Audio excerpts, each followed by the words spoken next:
네, 여러분 얼굴을 보니까요 설명서를 다 잘 보내신 줄 믿습니다. 네, 여러분 설을 보내고 여러분 새해도 새 소망 가운데 여러분 하나님의 크신 은혜가 더욱 충만할 수 있기를 소원합니다. 네, 한 개척교회가 새 건물을 구입하고 이사를 가게 되었어요. 그런데 그 구입했던 그 장소가 전에 술집이었다라는 것이죠. 예, 건물 계약이 완료되고 전 주인이 자기가 키우던 앵무새를 선물로 주고 그렇게 갔다고 그럽니다. 자, 앵무새를 선물로 받았어요. 그래서 이제 교회 목사님이 들어오니까 앵무새라 말을 하는 것이죠. 새 주인이네, 새 주인이네 그런 거예요. 그리고 이제 성가대 팀이 딱 들어오니까 앵무새가 또 그래요. 새 팀이네, 새 팀이네 그러는 거예요. 그리고 나서 교인들이 들어오니까 앵무새가 그러는 거예요. 그 손님이네, 그 손님이네 그렇게 이야기를 하는 것입니다. 네. 네, 목사님과 선교 그 찬양팀은 새 팀인데 네, 손님은 전에 봤던 그렇게 이야기를 했던 것이죠. 네. 여러분 세상에서 그리스도인들을 어떻게 구별을 할까요? 어떻게 구별할 수 있을까요? 다른 것도 있겠지만 무엇보다 섬김에 있다라는 것이죠. 왜냐하면 예수님을 본받아서 섬기기 때문입니다. 예수님도 섬기셨기 때문에 본받아서 섬김의 모습으로 살아가게 된다는 것입니다. 여러분 그리스도인들이 잘 되는 비결이 어디에 있을까요? 네, 뭐 여러 가지 있겠지만 또 그 가운데 역시 섬김에 있다라는 거예요. 왜냐하면 하나님은 남에게 한 대로 그대로 우리에게 베풀어 주신다라고 말씀을 하고 있거든요. 예, 그러니 여러분 섬기는 자는 하나님께서 그 인생을 섬겨주시고 축복해 주심을 믿을 수 있기를 소원합니다. 네. 그래서 오늘 말씀의 제목은 섬김으로 꿈을 이루라입니다. 네, 여러분 어떻게 생각하십니까? 다른 사람을 섬기십시오라고 이야기하면 우리는 자연스럽게 거부 반응이 있어요. 뭐예요? 무슨 말이에요? 그게 예, 거부 반응이 있어요. 네. 내가 섬김을 받고 싶지 왜 남을 섬기라고 합니까? 라고 하는 그런 생각이 들곤 합니다. 왜냐하면 우리 세상의 사고방식에 쩌들어 있기 때문에 그래요. 예, 세상의 사고방식에 스며들어 있기 때문에 이것이 거부 반응이 있어요. 하지만 여러분 우리가 정말 하나님을 잘 알고 하나님 나라를 잘 알면 이 섬김이 여러분에게 축복이 됨을 믿을 수 있기를 소원합니다. 네, 이 섬김에는 놀라운 축복의 씨앗이 담겨져 있어요. 왜냐하면 하나님의 눈은 잘 섬기는 자를 향해 있다라는 거예요. 그래서 누군가를 잘 섬기는 자에게 하나님은 그에게 관심을 갖고 그에게 좋은 것으로 채우심을 우리가 볼 수 있기를 소원합니다. 네. 여러분 그 무예 달인들이 있잖아요. 무예를 잘 닦는 그런 달인들을 보면 그가 후계자를 찾는데 어떤 사람을 후계자로 삼을까요? 열심히 봉사하고 청소하고 다른 사람을 섬기는 사람. 네. 실력도 있어야겠지만 그렇게 섬기는 자를 후계자로 삼게 됩니다. 여러분 지혜로운 기업의 회장은 누구를 후계자로 삼을까요? 네. 뭐 실력도 좋아야겠지만 무엇보다도 잘 섬기는 사람이에요. 직원을 잘 섬기고 고객들을 잘 섬기는 사람을 기업의 후계자로 삼는 거예요. 또 여러분 지혜로운 왕은 누구를 후계자로 삼을까요? 네, 여러 가지 다양한 것이 있어야겠지만 무엇보다도 백성을 잘 섬기는 사람을 후계자로 삼게 되는 것이죠.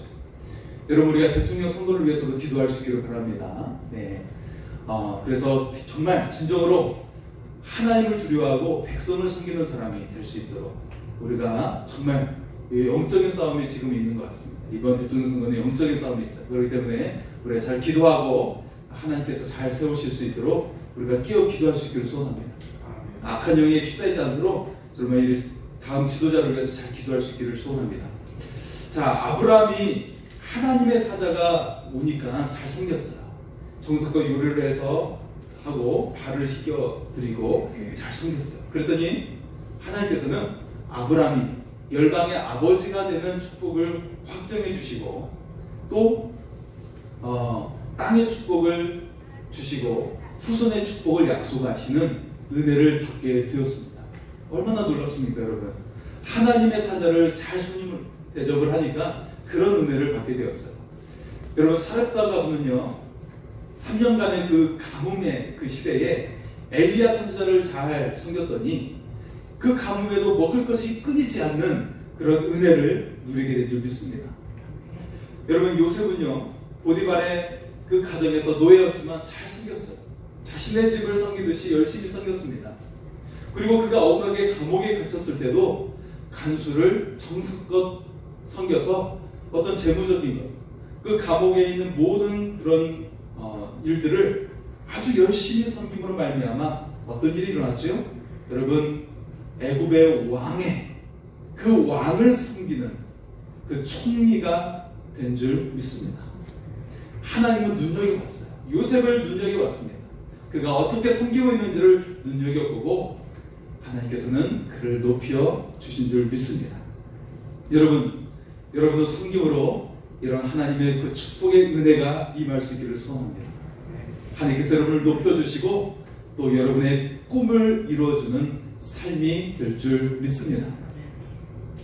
우리 한번 옆 사람에게 고백할까요? 섬김으로 꿈을 이룹시다. 섬김으로 꿈을 이룹시다. 네, 우리 그런 은혜의 삶이 될 수 있기를 축복합니다. 자, 예수님은 섬기기 위해 오셨어요. 예, 그리고 우리에게 또한 섬김을 명령하셨다는 것입니다. 자, 본문의 예수님은 파격적인 행동을 하고 있습니다. 어떤 행동을 하고 있죠?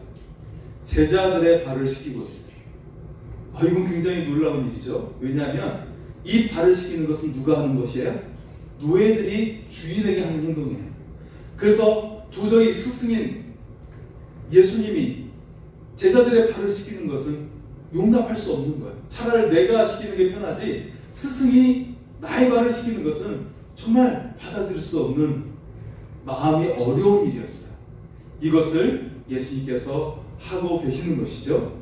자, 예수님께서 이 파격적인 행동을 통해 보여주시고자 하는 메시지가 무엇이었습니까?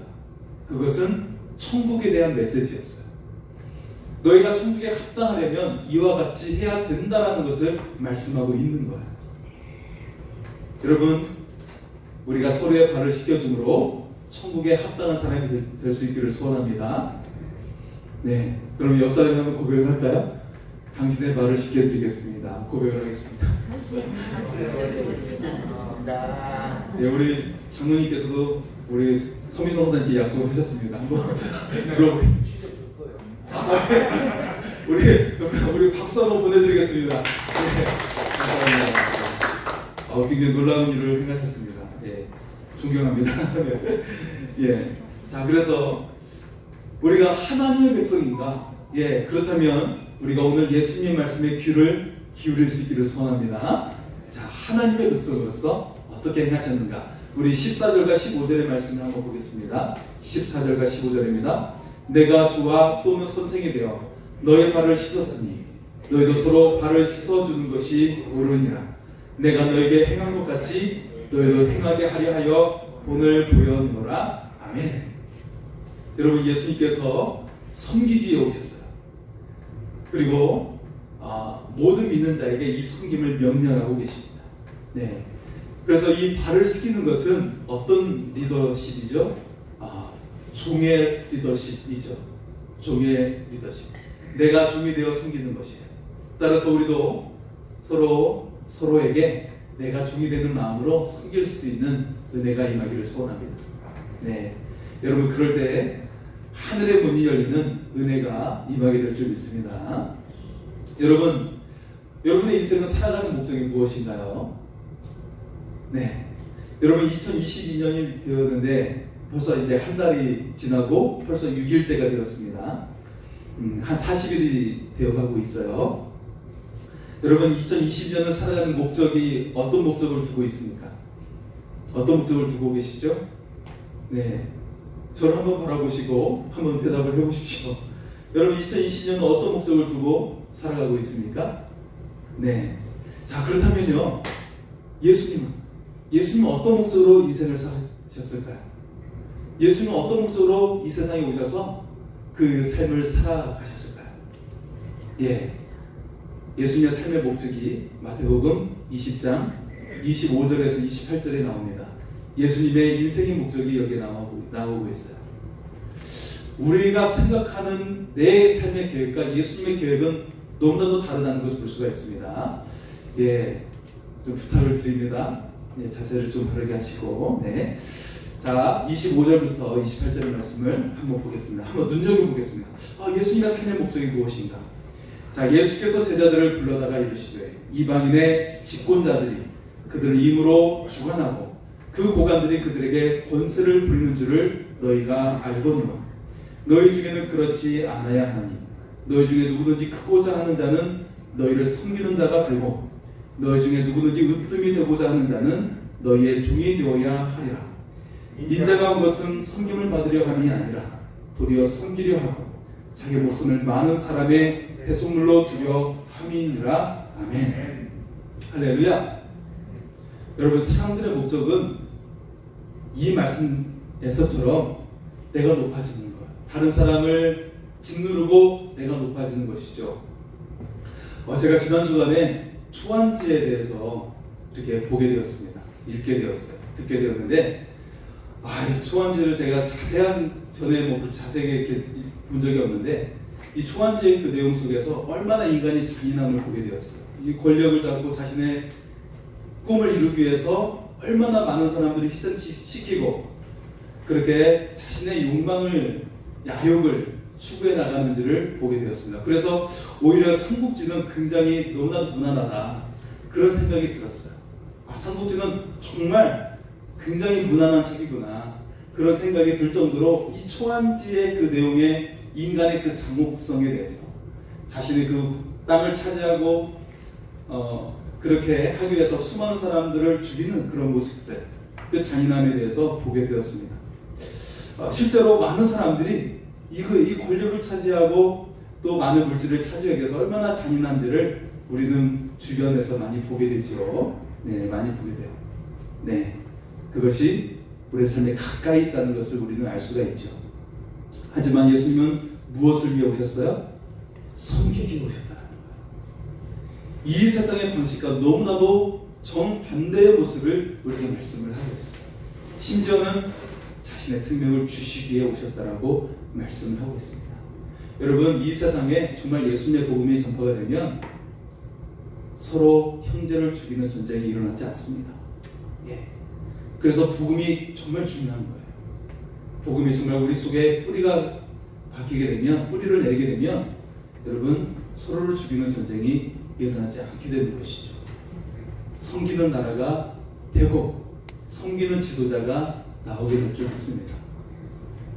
하나님을 두려워하지 않는 지도자가 나오게 되면 정말 많은 사람들을 자유를 빼앗고 많은 사람들을 정말 죽이게 돼요.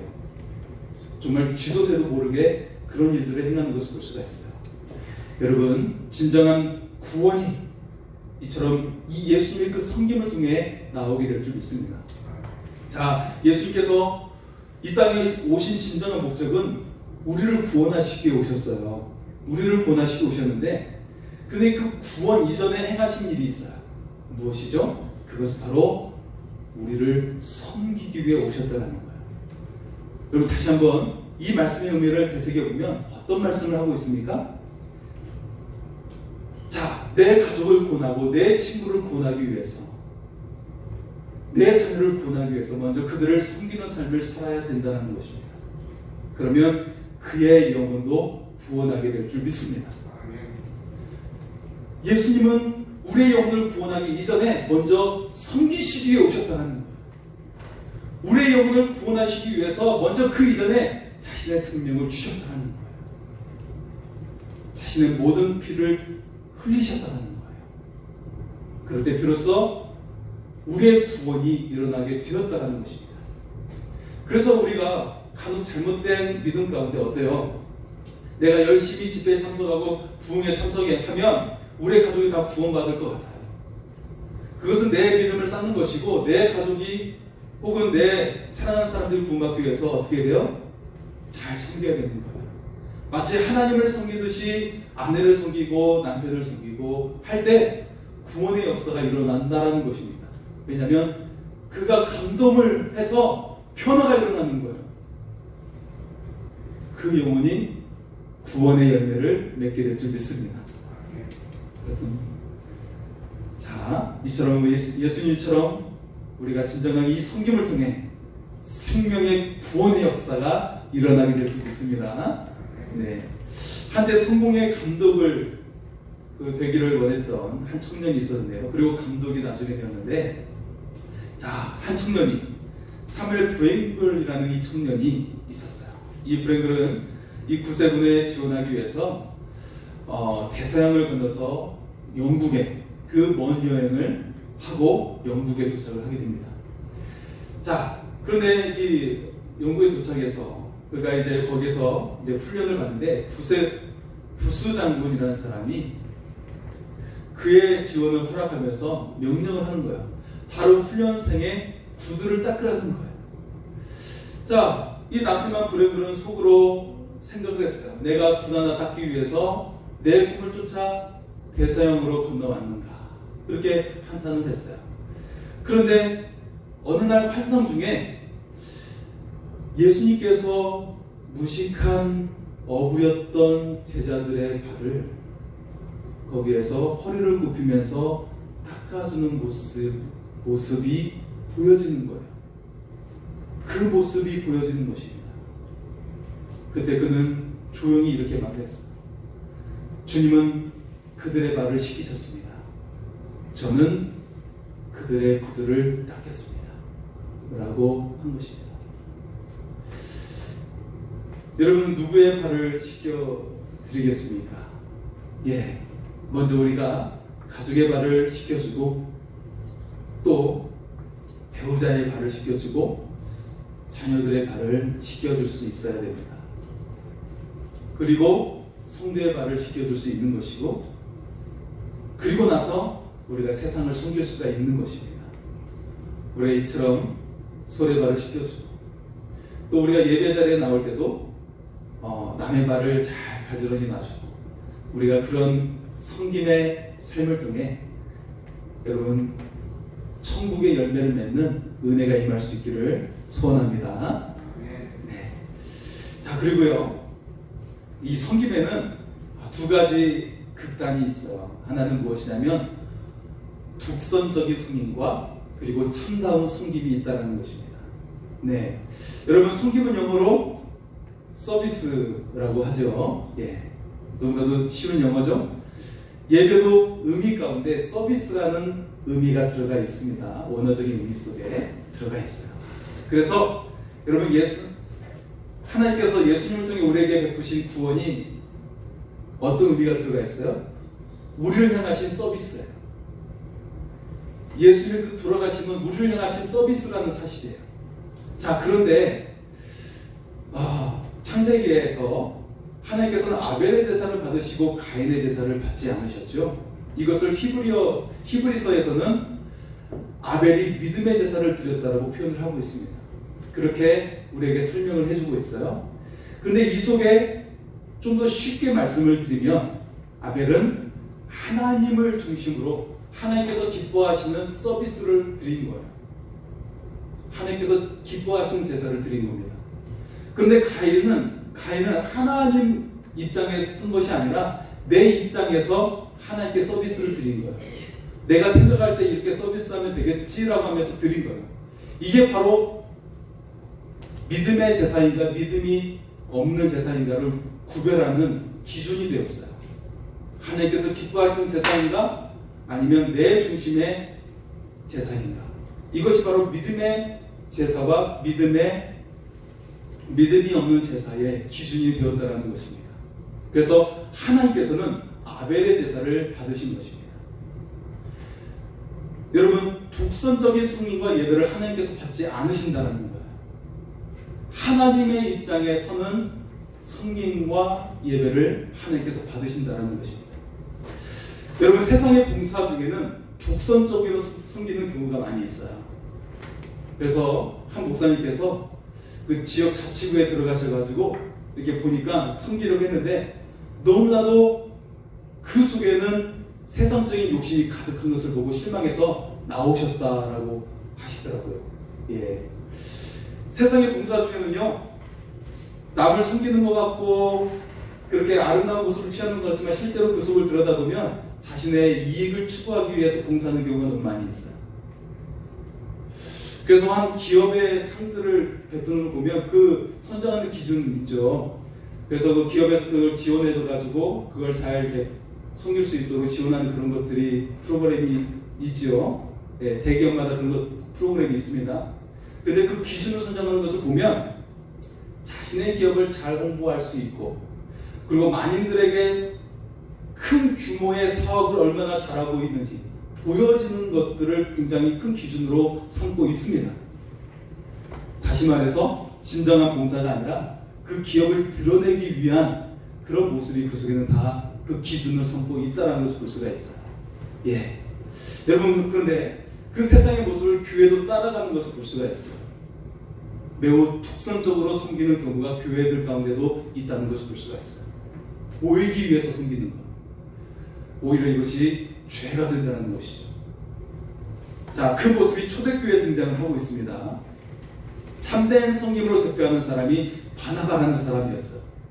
그는 정말 은혜 충만하게 받아서 자신의 땅을 팔아서 교회에 바치게 되죠. 그런데 그것을 흉내내려고 합니다.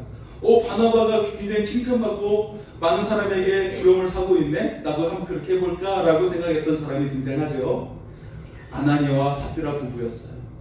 그래서 자신의 땅을 팔아서 교회에 바쳤는데 이것은 선한 목적이 아니고 자신을 드러내고자 하는 것이었죠.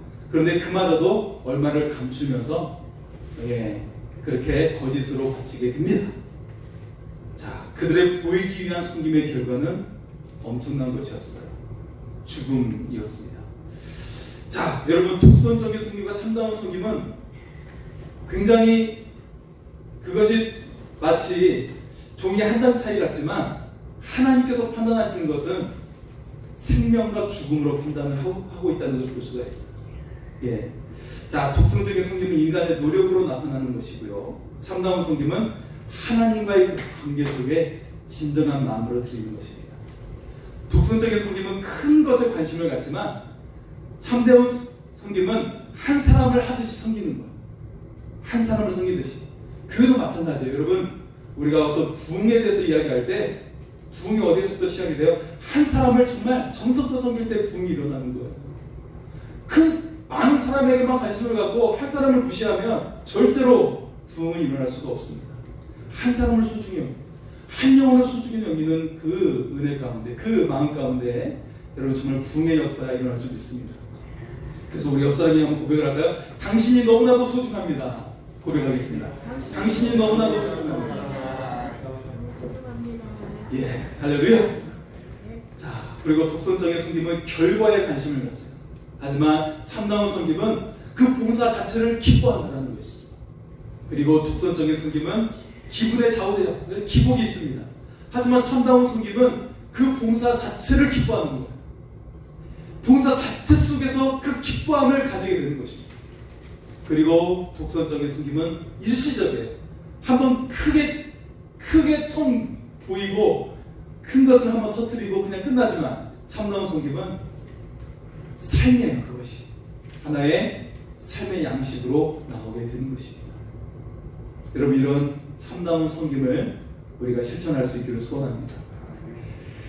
이삭은 매우 온유한 사람이었죠. 그가 우물을 받지만 그랄 땅에 있는 사람들이 뺏어가는 거예요.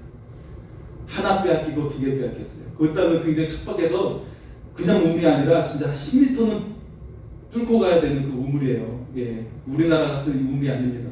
굉장히 동굴처럼 파고 내려가야 되는 곳이에요. 두 개까지 다 그냥 그들이 빼앗는 대로 그냥 줬어요. 그런 온유한 사람이었는데 세 번째 우물은 자신이 이제 차지하게 되었죠. 그런 온유한 이삭을 하나님께서 그냥 놔두지 않으셨어요. 어떻게 하셨어요? 100배의 축복을 주시고 거부가 되는 은혜를 내리신 줄 믿습니다. 그럼 하나님은 비록 억울하게 그렇게 하게 되었다 할지라도 그의 그 온유함을 보고 그의 그 섬기는 마음을 보고 하나님은 이미 감동하시고 그를 높여주시는 그런 하나님이신 줄 믿습니다. 그런 은혜가 여러분에게도 임하기를 소원합니다. 네, 여러분 또 성경에는 다양한 섬김에 대해서 우리에게 말씀을 하고 있어요. 네. 자, 숨은 섬김이 있습니다. 비밀스러운 섬김이 있는데요. 오른손이 한 일을 왼손이 모르게 하는 것이죠. 그것이 공동체의 기쁨과 즐거움의 잔 물결을 일으키게 되는 것입니다.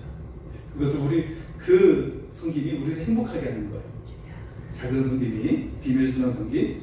그리고 작은 일로 섬기는 것이에요. 초대교회에 도르가라는 여자가 있었는데 과부들의 옷을 만들어주는 일들을 해서 과부들에게 굉장히 기쁨을 주었던 사람이 있었어요.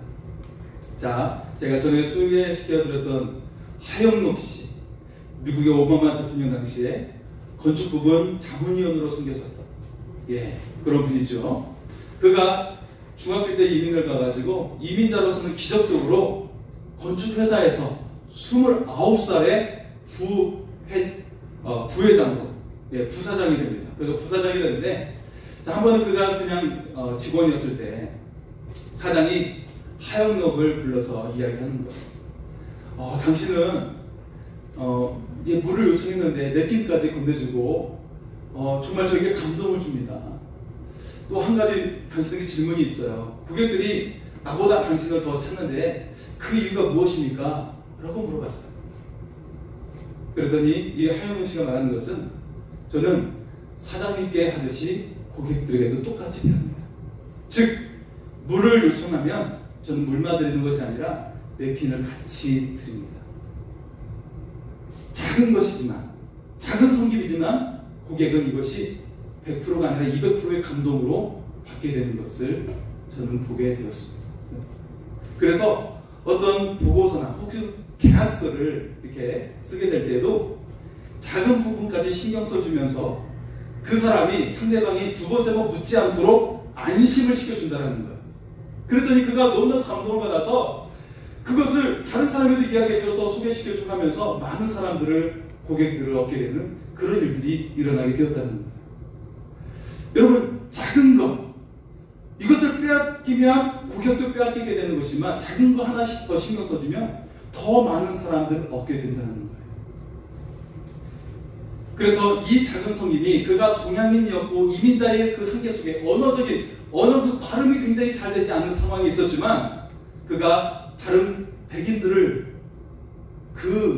그들보다도 앞서서 부사장이 되는 그런 은혜가 임하게 된 줄 믿습니다. 네. 우리도 작은 것에 배려하는 그런 사람이 될 수 있기를 소원합니다. 자, 그리고 구설수를 막아주는 섬김이 있어요. 여러분, 설날에 어떤 떡을 드셨습니까? 네, 어떤 떡을 좋아하시나요? 네, 별로 안 좋아하십니까? 저는 인절미 먹었어요. 인절미 좋아하시고요.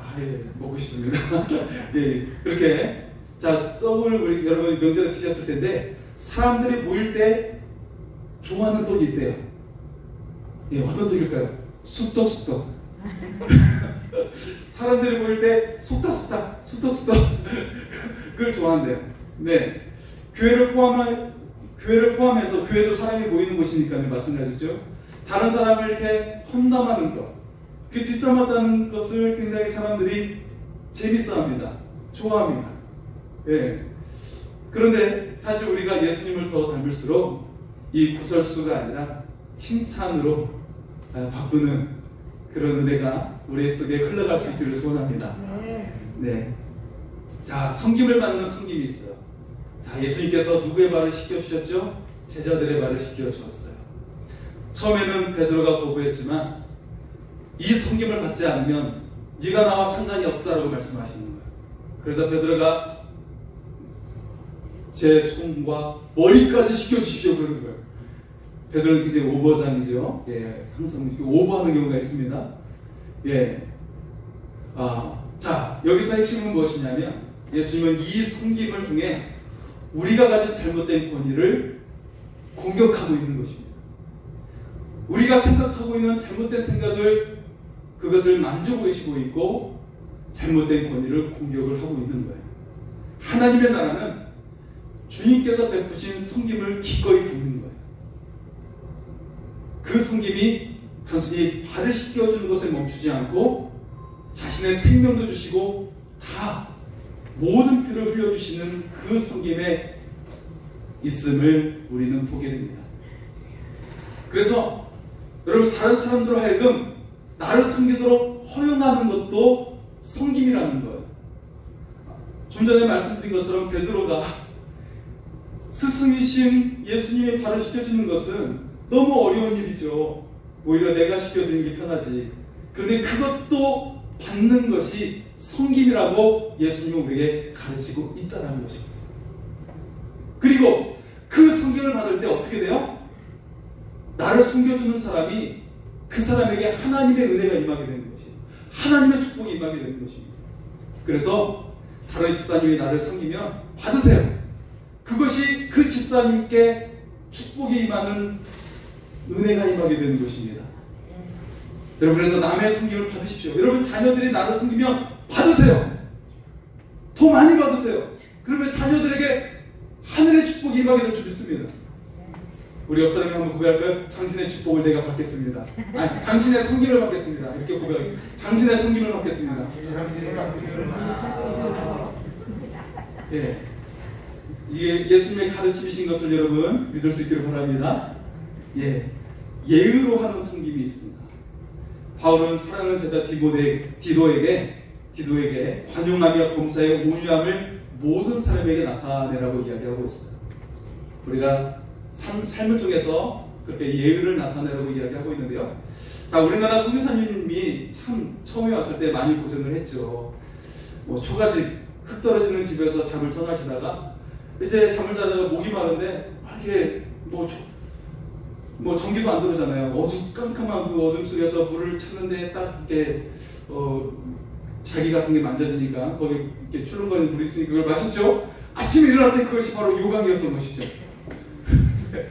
얼마나 어려움을 많이 겪었겠습니까?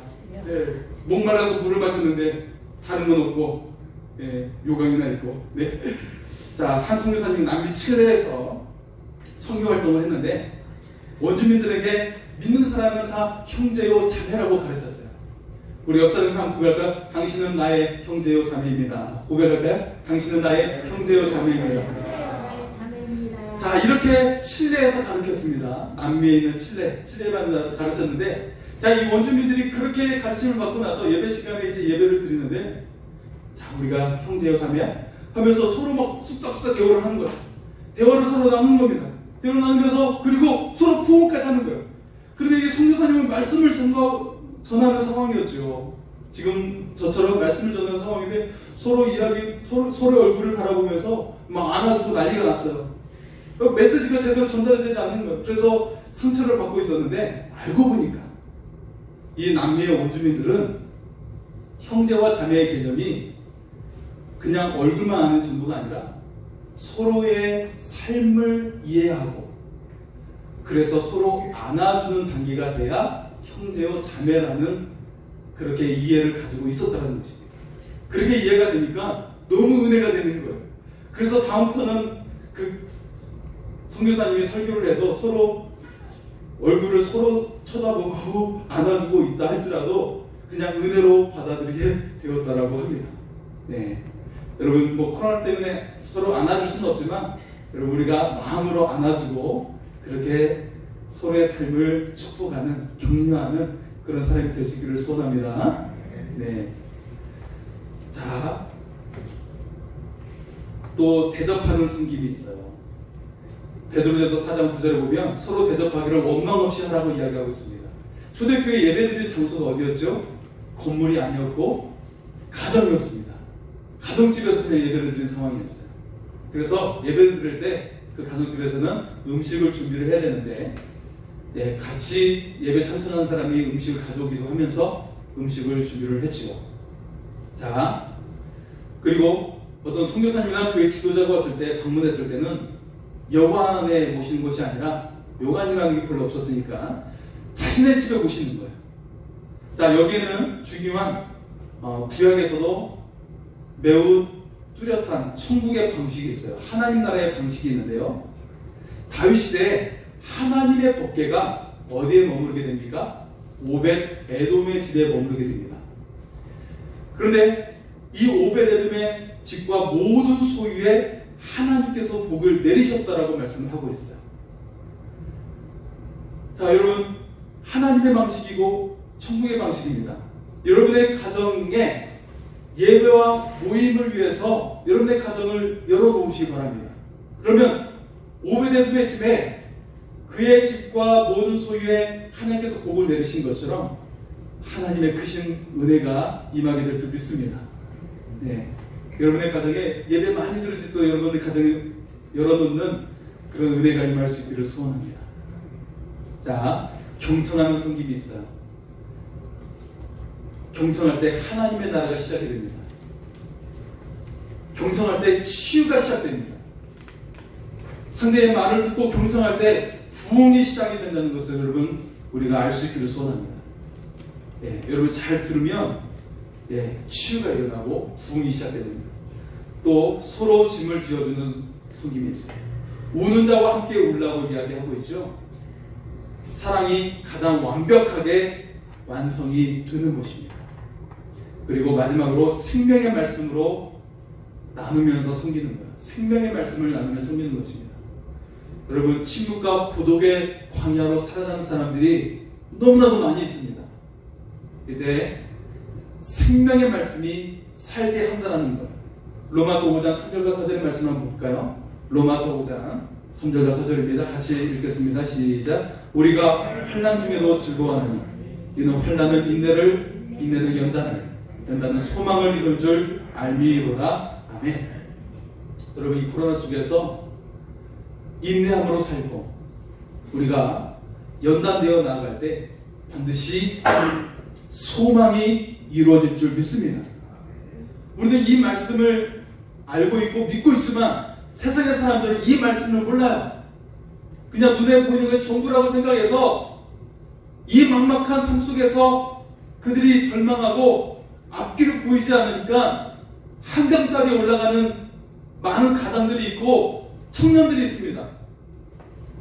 우리가 복음을 증거해야 되는 이유가 여기에 있어요. 말씀을 그들에게 심어줘야 되는 이유가 여기에 있습니다. 말씀은 이렇게 우리에게 약속하고 있어요. 너희가 고난 중에 있느냐? 너희가 인내를, 그리고 인내는 연단을, 연단은 소망을 이루는 줄 알미로다. 할렐루야. 이 말씀을 약속의 말씀으로 받을 수 있기를 소원합니다. 말씀이 우리를 살게 합니다. 말씀의 능력이 열매 맺게 합니다. 말씀의 능력이 꿈을 이루게 합니다. 환난이 끝이 아니라 인내와 연단 속에 소망을 반드시 이루어드림을 우리가 믿을 수 있기를 소원합니다. 한 분의 이야기를 마칩니다. 테레사 수녀님께서 어느 날 한 아이의 상처를 지극히 정성으로 치료해주고 있었어요. 한 주민이 그런 수녀님께 묻는 거예요. 수녀님, 당신은 당신보다 더 잘 살고 있거나 높은 지위를 가진 그런 사람들을 보면 부러운 마음이 들지 않습니까? 라고 묻는 거예요. 수녀님은 말했어요. 허리를 굽히고 섬기는 사람에게는 위를 쳐다볼 시간이 없습니다. 이 말을 우리에게 주는 것입니다. 하나님 나라의 백성은 계속해서 섬기는 삶을 살아가는 것입니다. 콜롬비아 신학교 스티븐 올포드 박사에게 학생들이 그에게 물었습니다. 저희들에게 크리스천 리더십의 비결이 무엇인지 말씀해 주십시오. 올포드 박사는 이렇게 대답을 했습니다. 비결이요, 무릎을 꿇으십시오. 눈에 눈물이 흐르게 하십시오. 그리고 심장이 끼어져도 참으십시오. 오늘 우리가 이런 삶을 살아갈 수 있기를 소원합니다. 하나님께서 그런 여러분을 눈여겨보시고 큰 은혜의 삶으로 인도해 주실 줄 믿습니다. 이 시간 찬양하겠습니다.